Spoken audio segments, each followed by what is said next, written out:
എല്ലാവർക്കും ഒരു ഹായ്. അപ്പോൾ ഇന്നാണ് പോകുന്നത് ബാറ്റിൽ ത്രൂ ദ ഹെവൻ എന്ന ആനിമേ സീരീസിന്റെ എപ്പിസോഡ് 113. ഓക്കെ, അപ്പോൾ എപ്പിസോഡിന്റെ ആദ്യം തന്നെ യൂണറിനെയാണ് കാണിക്കുന്നത്. ബ്ലാക്ക് സ്മോക്ക് വന്നിട്ട് ഷിയോൻ എവിടെയാണ് എന്നതും ഐസിർവർ വാലിയായിട്ടുള്ള പ്രശ്നം അതായത് തന്നെ പറയുന്നത്. അതുപോലെ തന്നെ പിൽസ്പവയുടെയും സോൾഹാളിനെയും മെൻഷൻ ചെയ്യുന്നുണ്ട്. ഷിയോൻ എന്തോ പ്രശ്നമുണ്ട് എന്നതാണ്. അത് മനസ്സിലാക്കിയിട്ട് എൽഡറായ ലിന്നി ക്യുവാൻ എന്നിവരെ വിളിച്ച് ഈ സിറ്റിയിലേക്ക് അവളെ കൊണ്ടുപോകാനായിട്ട് പറയുന്നുണ്ട്. അപ്പോൾ അടുത്ത 2-3 എപ്പിസോഡിനുള്ളിൽ യൂണറും ഷിയോനും മീറ്റ് ചെയ്യുന്ന മനസ്സിലാക്കാം. വാട്ടവർ ആരെങ്കിലും ശിവനെ തൊടുകയാണെങ്കിൽ അവനെ കൊല്ലുമെന്ന് തന്നെ ഉറപ്പിച്ചു പറയുന്നു. ഈ ചോങ് ആ യാഹു അൽത്തറിലേക്ക് അവരെ കൊണ്ടുപോകണം. അവരെക്കുറിച്ച് പറഞ്ഞു കൊടുക്കുന്നുണ്ട്. ഈ ഫാമിലിയുടെ മാജിക് പ്ലേസ് ആണ് അൽത്തർ തന്നെയാണ് പറയുന്നത്. സൺലൈറ്റ് എനർജി സൺഫയർ ആയിട്ട് അവിടെ കിട്ടും. ഹാർട്ട് ഫ്ലെയിമിന്റെ കുറിച്ച് അങ്ങനെ ആരൊന്നും എന്തൊക്കെ പറയുന്നുണ്ട്. പറഞ്ഞ ഹോട്ടസ്റ്റ് പ്ലേസ് ആണ്. അതുപോലെ തന്നെ ആ ഹാർട്ട് ഫ്ലെയിം അത് റെയർ ആയിട്ട് മാത്രമേ ഇപ്പോൾ വരുന്നുള്ളൂ. അങ്ങനെ ആ പ്ലേസിലേക്കും അവരെത്തി. അവരവിടെ വന്ന് കണ്ട് വിശ്വസിക്കാനാകാത്ത ഒന്നായിരുന്നു. കാരണം ഒന്നുമില്ല, എന്തെങ്കിലും പറയണ്ടേ. അവിടെ അടിയിൽ നിന്ന് heaven and earth purest energy അത് വരുന്നുണ്ടായിരുന്നു. ശിവൻ കറക്റ്റ് പ്ലേസിലേക്കാണ് എത്തിയത് എന്ന് മനസ്സിലാക്കിയിട്ട് ടൈൻഹുവിനോട് അവരെ പ്രൊട്ടക്ട് ചെയ്യാനായിട്ട് പറയുന്നുണ്ട്. പപ്പറ്റിനെയും കൂടെ കാണും. ടൈൻഹുക്ക് പറഞ്ഞു പോയി. മുൻപ് പറഞ്ഞതുപോലെ തന്നെ ശിവന് ഈശ്വനോട് ടൈൻഹുവിന്റെ സംസാരം സ്വഭാവം മാറിയത് പറയണം. മിക്കവാറും അപ്പിയറൻസ് ആയതുകൊണ്ടാകും. അല്ലല്ല, യുൻഷാന്റെ ബോഡിയിലേ കയറിയത് അതുകൊണ്ടാകും. അത് കഴിഞ്ഞ് ടൈൻഷ്യ അവരുടെ ഐസർവർ വാലിയുടെ ലീഡറിന്റെ മുൻപിൽ നിൽക്കണം. ഒരാൾ പോയ്സൺ ഗേളിനെ പിടിക്കാൻ കുറേ പേര് വിട്ടു, നീ മാത്രമേ ജീവനോട്ടുള്ള വന്നുള്ളൂ. അതിന്റെ കാരണം പറയുമ്പോൾ ഒരു ടൗസനായ ആളുണ്ടായിരുന്നു, പിടിക്കാൻ കഴിഞ്ഞില്ല. അയാൾക്ക് സ്പേസ് കൺട്രോൾ ചെയ്യാൻ കഴിയും എന്ന് പറയുമ്പോൾ തന്നെ അടിച്ചു തീർപ്പിച്ചു. ഇപ്പൊ എവിടെയാണോ എന്ന് ചോദിക്കുകയാണ് ലീഡറിന്റെ നെയിം എന്താണോ? ടൈം പോവാങ്ങ എന്തോ പറയുന്നുണ്ട്, അറിയില്ല. അപ്പോൾ തന്നെ അയാളെ ഫ്രീസ് ആക്കാനായിട്ട് തുടങ്ങി. ഈ ലീഡർ ഒരു ഡൗ വെനറേറ്റ് ആണ്. പുറത്തു വാ എന്ന് പറയുമ്പോൾ തന്നെ അങ്ങോട്ട് ഒരാൾ വരുന്നുണ്ട്. അത് സോൾഹാളിലെ പ്രൊട്ടക്ടർ റൂ ആയിരുന്നു. സോൾഹാളോ റെയർ ഗസ്റ്റ് ആണല്ലോ, എനിക്കറിയാം അവരിവിടെ എവിടെയാണ് എന്ന്. അതിൽ ഒരാൾ സോൾഹാളിന് വേണ്ടപ്പെട്ടവനാണ്, കൂടെ നിൽക്കാം എന്ന് പറയുമ്പോൾ ലീഡർ ഒന്ന് ആലോചിച്ച് അവസാനം ആ പോയിസൺ ഗേളിനെ എനിക്ക് വേണം. അത് എടുത്തിട്ട് നിങ്ങൾ സ്ട്രേറ്റ് ഫോർവേഡ് ആണല്ലോ എന്ന് പറഞ്ഞ് പോയി. ശിവനിഷാനോട് ഇത് തന്നെയാണ് കറക്റ്റ് പ്ലേസ്, ഞാൻ ആ സീൽ ബ്രേക്ക് ചെയ്ത് ഒരു പോയിന്റിലേക്ക് ആക്കാൻ പോയാണ്, നല്ല പെയിൻ ആയിരിക്കും, അത് കുഴപ്പമില്ല, എനിക്ക് വിശ്വാസമാണ് എന്ന് പറഞ്ഞ് അങ്ങനെ ചെയ്യാനായിട്ട് തുടങ്ങി. സീൽ ബ്രേക്ക് ആയതോടെ അവളുടെ വെയ്ഫുൾ പോയിസൺ ഒറ്റയടിക്ക് ഔട്ട് ഓഫ് കൺട്രോൾ ആയിട്ട് പുറത്തു വരാൻ തുടങ്ങി. അവനുണ്ടാക്കിയ പിൽസ് അത് അവളുടെ ഉള്ളിലേക്കും കയറി. ആ പോയിസൺ മുഴുവൻ അതിലേക്കാകാൻ തുടങ്ങി. ബോഡി ലിക്വിഡ് അതെടുത്ത് ബ്രേക്ക് ചെയ്ത് അതിലെ ലിക്വിഡ് വെച്ച് ചുറ്റുമുള്ള പോയിസൺ ഫോഗും എല്ലാം കൂടെ എടുക്കാനും തുടങ്ങി, അവളുടെ ഉള്ളിലേക്ക് ആക്കാനും. ഇതിനു വേണ്ടി എന്തോരം പാടുപെട്ടെന്ന് അറിയാലോ. എന്തൊക്കെയായി അവസാനം മുഴുവനായിട്ട് ഒരു പിൽസ് രൂപത്തിലേക്ക് പോയത്.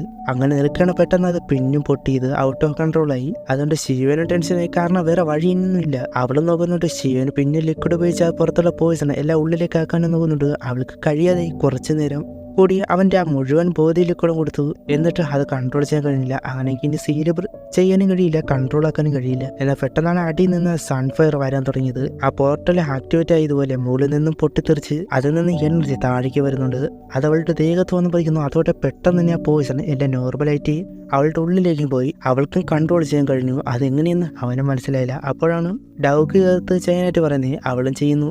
ഈ അൾട്ടർ അത് അവനെ രക്ഷിച്ചു, അവളെ രക്ഷിച്ചു. അപ്പോഴാണ് ആ സൺഫയർ ബോഡി ലിക്വിഡുമായിട്ട് ചേർന്ന് ഒരു വസ്തു അത് കണ്ട് ബോഡി സീഡോ വിത്താണ്, ലിക്വിഡിനേക്കാൾ പവർഫുൾ ആണ് അതിൻ്റെ സീഡ്.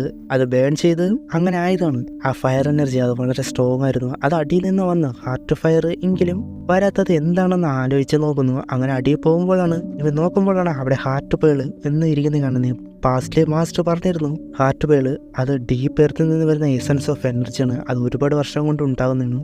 അത് വെച്ച് 8 അല്ലെങ്കിൽ 8 അതല്ലെങ്കിൽ 9 ലെവൽ പിൽസ് ഉണ്ടാക്കാൻ കഴിയും. അത് കളിയാക്കുകയാണ്. അതാലോചിച്ചിട്ട് അവന് ലെവൽ 8 or 9 പിൽസ് ഉണ്ടാക്കാം എന്നതോർത്ത് എടുക്കാനായിട്ട് തുടങ്ങി. അവനിപ്പോഴാണ് ഹാർട്ട് ഫ്ലെയിം അത് പുറത്തു വരാത്തതിന് കാരണം തന്നെ മനസ്സിലായത്. ഇത് അബ്സോർവ് ചെയ്യുന്നുണ്ടായിരുന്നു. ഈ സമയത്ത് ഐസർവർ വാല്യുള്ളവർ ഈ സെറ്റിലേക്ക് വരികയാണ്. ആ പിൽസ് എടുത്ത് വന്നത് അതോടെ പിന്നെ പോർട്ടൽ ആക്ടിവേറ്റ് അതിന്റെ യഥാർത്ഥ ഹാർട്ട് എനർജി അത് പുറത്തു വന്നു. ശിവന് അങ്ങനെ ഹാർട്ട് പേള് കിട്ടി. അപ്പോഴാണ് ഒരു സൗണ്ട് എന്തെന്ന് നോക്കുന്നു. ഈ ഫാമിലിയോട് പോയ്സൺ ഗേളിനെ തരാനായിട്ട് പറയുകയാണ്.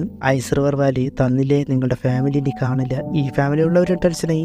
ഈ ചോങ് ആ പോയ്സൺ ഗേൾ എന്നത് ശിവന്റെ കൂടെ വന്ന പെണ്ണാണോ എന്ന് ചെയ്യുമ്പോൾ അതെ എന്നാൽ അങ്ങോട്ട് ശിവന് ടൈനിക്ക് വന്നിട്ട് പേടിക്കണ്ടായിരുന്നു, നമ്മൾ നോക്കിക്കോളാം, വേറെ നിങ്ങൾ ആരും ഇടപെടണ്ട.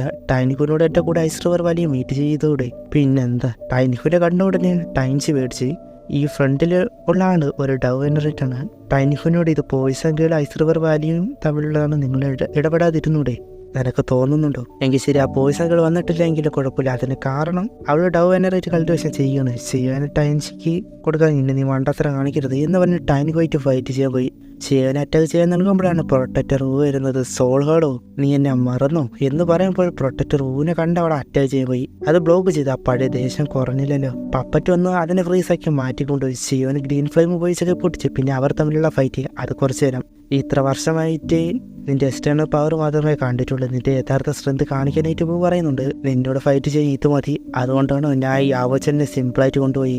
നീ ഒരു ഇൻകംപ്ലീറ്റ് ആയ ഡിസിപ്പിൾ ആണല്ലോടാ. അതായിട്ട് ഷിയോനെ പിന്നും ദേഷ്യമായി പിന്നെ അറ്റാക്ക് ചെയ്യാൻ നോക്കുന്നുണ്ട്. വെറും ഒരു ഡൗസോങ് 2 സ്റ്റാർ എന്നെ ചലഞ്ച് ചെയ്യണോ എന്ന് പറഞ്ഞ ഒരു സ്കില്ല് ഉപയോഗിക്കുന്നുണ്ട്. ഒരുപാട് ചങ്ങല അതവന് നേരെ വന്നു. അതെല്ലാം റൂളർ ടെക്നിക്ക് ഉപയോഗിച്ച് പൊട്ടിച്ചു അകറ്റി. എങ്കിലും അവനെ രോക്കാക്കി. പപ്പറ്റില്ലെങ്കിൽ അവ ഇത്രേ ഉള്ളൂ എന്ന് ടൈം ഷോ പറഞ്ഞ് ചിരിക്കുന്നു.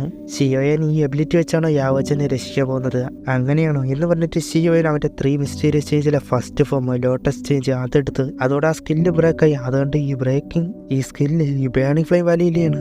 ഓനോട് ഇത് ഡേഞ്ചറാണ്, അവൻ 3 സ്റ്റാറിലേക്ക് ആകും എന്ന് പറയുമ്പോൾ അത് കേട്ട് പുച്ഛമാണ്. ഷിയോയൻ അടുത്ത ചേഞ്ച് അതെടുത്തു. അതുകൊണ്ട് പിന്നെ സുഖം അവൻ്റെ പവർ അത്രയും ടെറിഫിക്കായിരുന്നു. അവന് 2 ഹെവൻലി ഫ്ലെയിം ഉണ്ടതുകൊണ്ട് അതിശയം. എങ്കിലും അണ്ടർ എസ്റ്റിമേറ്റ് ചെയ്യരുതെന്ന് പറയുന്നുണ്ട്. പിന്നെ പൂച്ചാൻ തന്നെ എന്നാവാൻ അപ്പോഴാണ് 3rd ഫോം അവസാന ചേഞ്ച് അതെടുക്കാനായിട്ട് തുടങ്ങി. 3ാമത്തെ ഹെവൻലി ഫ്ലെയിം എന്ന് പറഞ്ഞ് എല്ലാവരും ഷോക്ക്. അവിടെ മുഴുവൻ അവൻ്റെ രൂപം തന്നെ മാറാൻ തുടങ്ങി, ഫ്രീസാകാനും തുടങ്ങി. അതേത് ഫ്ലെയിം എന്ന് പറയണ്ടല്ലോ, ബേൺ ചെല്ലിയ ഫ്ലെയിം. അവൻ്റെ രൂപം തന്നെ മാറാനായിട്ട് തുടങ്ങി. ആ 3ാമത്തെ ഫോം എടുത്ത് അവർ റെഡിയായി നൽകുന്നു. ട്രെയിലർ കണ്ട ആ സീന് ഉഫ്. അപ്പോൾ അവിടെ വെച്ച് ഈ ഒരു എപ്പിസോഡ് അവസാനിക്കുന്നു. ഇനി എന്തൊക്കെയാണ് അടുത്ത എപ്പിസോഡ് കണക്ക്. ബൈ.